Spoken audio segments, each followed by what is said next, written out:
گے اللہ کی نافرمانی ان نوافل سے نہیں بلکہ نوافل سے پہلے اس پر جو فرض اللہ نے کیا ہے اس کے ماں باپ جب تک زندہ ہے تب تک اس کی فرما برداری کرنی ہے. جب وہ اس دنیا سے چلے جائیں گے اس کے بعد بھی اس نے اپنے ماں باپ کی فرما برداری یعنی اس کی قبر کی زیارت کرنی ہے. اس کے لیے ایصال ثواب کرنا ہے. جس طریقے سے اس بچے کو اس جوان کو اپنے والد نے احسانات اور کرم کیے ہیں اس پر, اس طریقے سے اس بچے پر بھی فرض ہے, اس نوجوان پر بھی فرض ہے کہ وہ اپنے والدین کا احسان مند رہے, ہمیشہ اپنے والدین کو خوش رکھے. اگر اللہ کو خوش رکھنا چاہتے ہو تو اپنے ماں باپ کو خوش رکھو, اگر اللہ کو ناراض کرنا چاہتے ہو تو پھر اپنے ماں باپ کو ناراض کرو.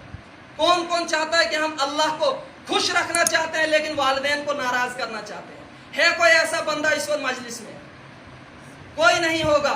جو اللہ کو خوش رکھنا چاہتا ہے وہ والدین کو پہلے خوش رکھے. والدین کے فرما برداری میں اللہ کی فرما برداری ہے, اللہ کے رسول کی فرما برداری ہے. والدین کی نافرمانی میں اللہ کی نافرمانی ہے اور اللہ کے رسول کی نافرمانی ہے.